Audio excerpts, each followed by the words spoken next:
അതായത് ഷോൺ എൻ്റെ മകനാണ്, മനസ്സിലായില്ലേ? അവൻ സത്യം പറഞ്ഞ് പഠിക്കേണ്ടവനാണ്, സത്യം പറയും. സഭയില്ല, ഒന്നുമില്ല, ഏതാണോ സത്യം അത് പറയും. ഞാൻ ചോദിക്കട്ടെ, ഇപ്പോഴും ഈ സഭ എന്താ ഇങ്ങനെ ആവുന്നത്? ഞാൻ ഷോൺ പറഞ്ഞതിന് ഇച്ചിരി കൂട്ടി പറയുക. നമ്മുടെ കാഞ്ഞിരപ്പള്ളി ബിഷപ്പ് ഉള്ളൊരു മര്യാദക്കാരനാണെന്ന് ജനം വിചാരിക്കുന്നു. പക്ഷേ അയാളെന്താ ചെയ്ത്? മടങ്ങളിലെല്ലാം വിളിച്ച് UDF വോട്ട് ചെയ്യാൻ പറഞ്ഞു. മര്യാദയാണോ കാണിച്ചത്? മര്യാദയാണോ? അത് പറയാൻ അയക്കാൻ എന്താ അവകാശം? ഈ സഭ എന്ന് പറഞ്ഞാൽ UDF ആണ്. ഞാൻ ചോദിക്കട്ടെ, ഇവിടെ പൂഞ്ഞാറിൽ നിൽക്കുന്ന സ്ഥാനാർത്ഥികൾ 3 പേരാണ്. ഞാനും UDFും LDFും. ഈ സഭയ്ക്ക് എന്തെങ്കിലും ഗുണം കിട്ടിയിട്ടുണ്ടെങ്കിൽ അത് എന്നെ കൊണ്ടാണ്. മറ്റ് രണ്ടവന്മാർക്ക് എന്ത് കിട്ടി? അവന്മാർക്ക് എന്ത് കിട്ടിയിട്ടാണ് ഈ സഭ ഇങ്ങനെ വൃത്തികെട്ട പണി ചെയ്യുന്നത്? നാണം കെട്ടവന്മാർ. ഈ സഭയെ തള്ളിപ്പറയേണ്ടി വരും. സഭയല്ല തള്ളിപ്പറയുന്നത്, ഇങ്ങനെ മെത്രാന്മാരെ തള്ളിപ്പറയും. ഒരു സംശയം വേണ്ട. ഈ മെത്രാന്മാരപ്പം നിരന്തരം, അതായത് BJPക്ക് വോട്ട് ചെയ്യേണ്ട, ഇത്രയൊക്കെ വിഷയങ്ങൾ ഉണ്ടായ സാഹചര്യത്തിൽ BJPക്ക് വോട്ട് ചെയ്യേണ്ട എന്നുള്ള അതേ നിലപാടിൽ തന്നെ അവർ നിൽക്കുകയാണ് അല്ലേ? ബോധം വിവരം വേണ്ട ഇവനൊക്കെ. ഞാൻ പച്ചക്കങ്ങ് പറയാം. അതായത് നിയമം കൊണ്ടുവരുന്നു. ആ നിയമം കൊണ്ടുവരുന്ന ഇവർക്ക് ഇത്ര വിഷമം. വിദേശത്ത് പണം മേടിക്കുന്നു. ആ പണം മേടിക്കുന്ന കണക്ക് കൊടുത്താലില്ല കുഴപ്പം. ഇതിലൊക്കെ രസമല്ല.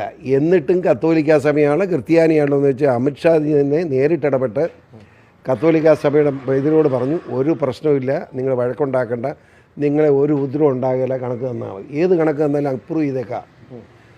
അതുപോലെ തന്നെ റിജു മന്ത്രി ഇതുകൊണ്ട് ക്രൈസ്തവ യോഗത്തിന് ഒരു ബുദ്ധിമുട്ടും ഉണ്ടാകാൻ അനുവദിക്കാൻ പ്രശ്നമില്ലെന്ന്. എന്നിട്ട് ഇവന്മാർ പിന്നെ എന്തിനാണ് കിടന്ന് കുരയ്ക്കുന്നത്?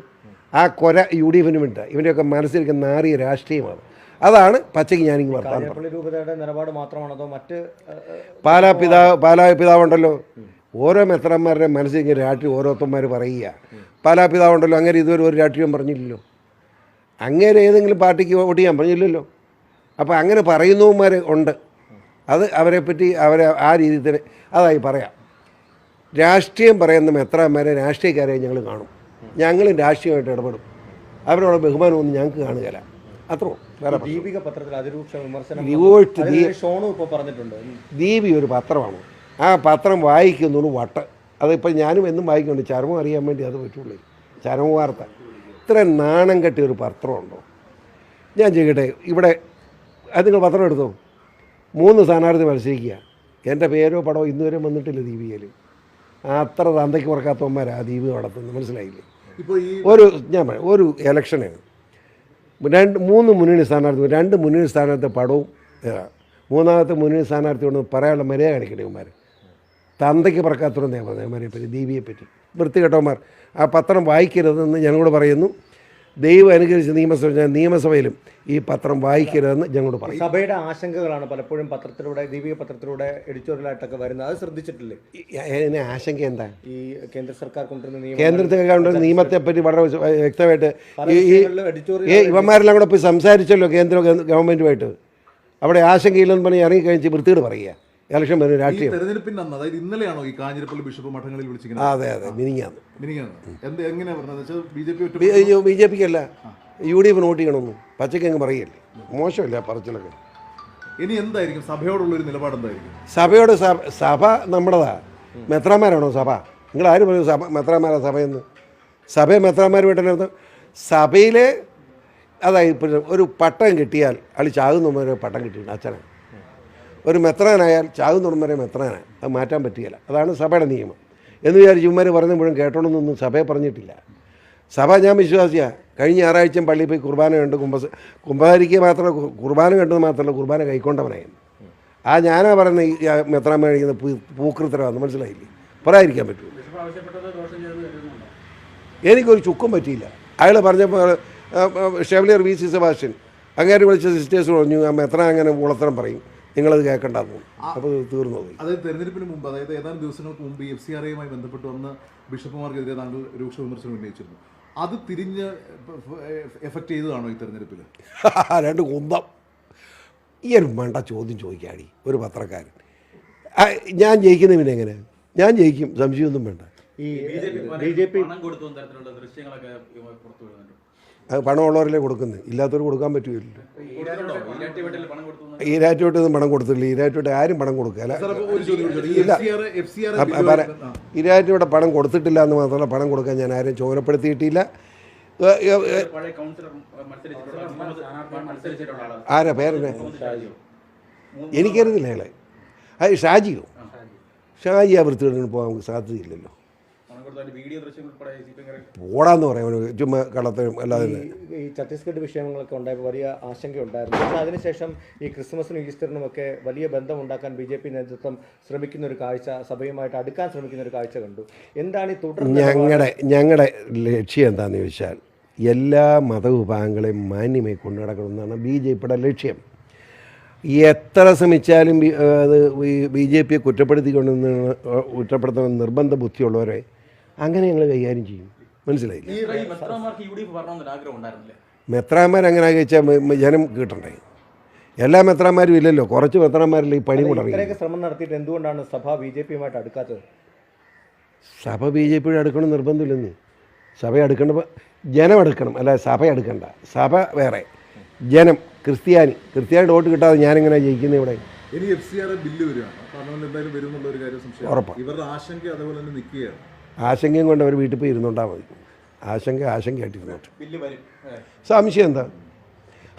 ഇവിടെ വിദേശത്ത് നിന്ന് വരുന്ന പണത്തിൻ്റെ കണക്ക് കൊടുക്കണമെന്ന് ഞാൻ ഇത്ര വിഷമം. അപ്പോൾ മോട്ടിക്കാവുന്നല്ലേ ഇതിനർത്ഥം? ഇതിന് ആശങ്ക സഭയ്ക്കുണ്ടെന്ന് പറഞ്ഞാൽ സഭ തെറ്റ് ചെയ്യുന്നില്ലേ അർത്ഥം? എനിക്ക് അപമാനം തോന്നുക. കേന്ദ്ര ഗവൺമെൻറ് കൊണ്ടുവരുന്ന നിയമത്തിൽ പറഞ്ഞിരിക്കുന്നത് വിദേശത്തു നിന്ന് വരുന്ന പണം അതെന്തിനു വേണ്ടി ചെലവഴിക്കുന്നു അതിന് കണക്ക് കൊടുക്കണം, അത്രേ ഉള്ളൂ. കത്തോലിക്ക സഭ ആശങ്ക പറഞ്ഞപ്പോൾ അവരെ വിളിച്ച് സംസാരിച്ച് മെത്രാന്മാരോട് സംസാരിച്ച് അവർ പറഞ്ഞു, നിങ്ങൾ കണക്കിങ് എന്ന് വെച്ചാൽ മതി, ഞങ്ങൾ അപ്രൂവ് ചെയ്തോളാം. അതിനെ കണക്ക് കൊടുക്കാൻ എത്ര മടി? നീ മനസ്സിലായില്ല? എൻ്റെ പൊന്നുമാനെ, നിന്നെപ്പോലെ മടയാനല്ലോ നീ. ഒരു ഏത് പത്രമാണ്? അങ്ങനെ ഒരു ഊളത്രം പറയും. അതൊന്നും ഞാൻ എൻ്റെ അടുത്ത് വേണ്ട.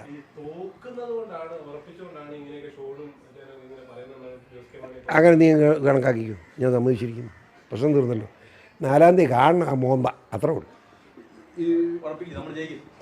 20,000 വോട്ടിന് ഭൂരിപക്ഷം ജയിക്കും, സംശയമുണ്ടോ?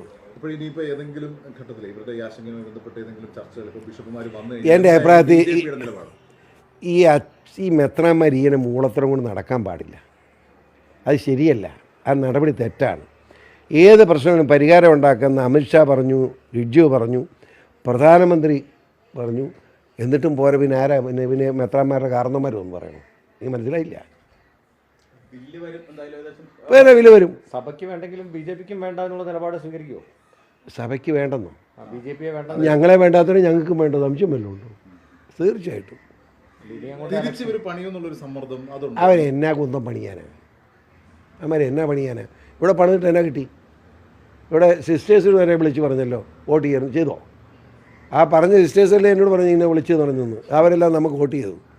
പണ്ടായിരുന്നു ഈ മെത്രാനും കുത്രാനും ഒക്കെ പറയുന്നത് വെച്ച് മനുഷ്യൻ വോട്ട് ചെയ്യുന്നത്. ഇപ്പോൾ ആരും കിട്ടുകയില്ല.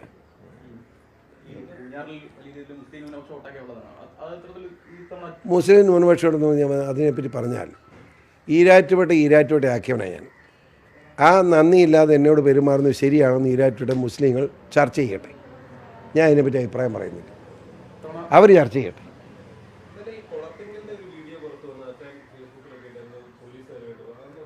അവന് തലയ്ക്ക് സ്ഥിരമില്ലാത്തതുകൊണ്ട് പറയുന്ന മനെ.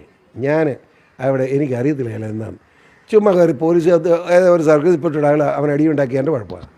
ഞാൻ പറഞ്ഞു അവനോട് പോലീസ് ദിവസം എന്നതാ സംഭവം, 100 മീറ്റർ അകലെയേ പോളിംഗ് ബൂത്ത് 100 മീറ്റർ അകലെയേ പാടുള്ളൂ എന്ന ഈ പരസ്യം 50 മീറ്റർ കൊണ്ട് ബൂത്തിട്ടിരിക്കുക. മാറ്റാതിരിക്കാൻ പറ്റുമോ?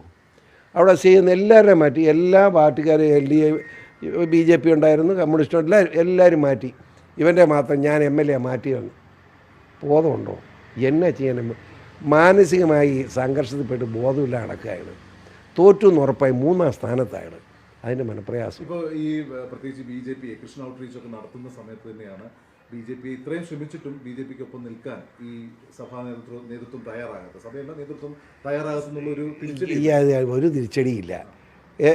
എന്താ എല്ലാ മെത്രാന്മാരും ഇറങ്ങാത്ത? ചില മെത്രാന്മാർ ബൈ ബർത്ത് ചിലർ കോൺഗ്രസ്സാണ്. അവർ മെത്രാനായാലും അവർ മാർപ്പാപ്പ ആയാലും കോൺഗ്രസ് ആയിരിക്കും. അത്രേ ഉള്ളൂ കാര്യം. അത് സാമാന്യ മര്യാദയുണ്ടെങ്കിൽ മെത്രാന്മാരൊന്നും രാഷ്ട്രീയത്തിൽ ഇടപെടാതിരിക്കുക. ഞാൻ ചെയ്യട്ടെ, പാലാപ്പിതാവുണ്ടല്ലോ, അങ്ങേരുടെ രാഷ്ട്രീയം അങ്ങനെ വീട്ടുകാരൊക്കെ എനിക്കറിയാം. പുള്ളി ഇന്ന് വരെ ഏതെങ്കിലും രാഷ്ട്രീയം പറഞ്ഞിട്ടുണ്ടോ? പറയല. അപ്പം ജോർജേട്ടാ, ഈ സഭയ്ക്കെതിരെയല്ല മെത്രാന്മാർക്കെതിരെയാണ് പ്രതിഷേധം. അതെ അതെ അതെ അതെ, സഭയ്ക്കെതിരെ അതിന് വട്ടുണ്ടോ? സഭയാണ്. അതിനകത്ത് ചില മെത്രാന്മാർ കോൺഗ്രസ് കോൺഗ്രസ് ജ്വരം കയറി വിവരക്കേട് വിളിച്ചു പറയുക. അപ്പം നമ്മളതിനെപ്പറ്റി അഭിപ്രായം പറയേണ്ടി വരും. അങ്ങനെയുള്ള അഭിപ്രായം ഇപ്പോൾ പറഞ്ഞത്, അല്ലാതെ ഒരു വിശ്വാസികളെ എവിടെ ചെയ്യാനും ഈ വിശ്വാസി ആരെങ്കിലും കേൾക്കുമോ? ഇത് മെത്രാന്ന് പറഞ്ഞാൽ കേൾക്കുമായിരുന്നു, പിന്നെ എന്ത് എളുപ്പമാണ്? അതറിയില്ല. ഇനി കണക്ക് കാണിക്കാത്തവർക്കെതിരെ നടപടി അപ്പോൾ ഉണ്ടാവുമോ ഇനി ഇതിൻ്റെ ഭാഗമായി? ഉണ്ടാകണം എന്ന് ഞാൻ ആവശ്യപ്പെടുകയാണ്. ആണോ? പിന്നെ സഭയാണെങ്കിലും വേണ്ടില്ല, ആരാണെങ്കിലും വേണ്ടില്ല, വിദേശത്ത് പണം വാങ്ങിയിട്ടുണ്ടെങ്കിൽ അത് കണക്ക് കാണിക്കണം. അതിനകത്ത് ആദ്യം പ്രതിയാകാൻ പോകുന്നത് പിണറായി വിജയനാണ്. മനസ്സിലായില്ലേ? കണക്ക് കാണണം. കണക്ക് കൊടുത്തില്ല പിണറായി വിജയനും അകത്ത് പോകണം. പിണറായി വിജയൻ അകത്ത് കിടന്ന് പടപടപടാതെ പഠിക്കുന്ന കാണാൻ നീ ധൈര്യമായിട്ട്.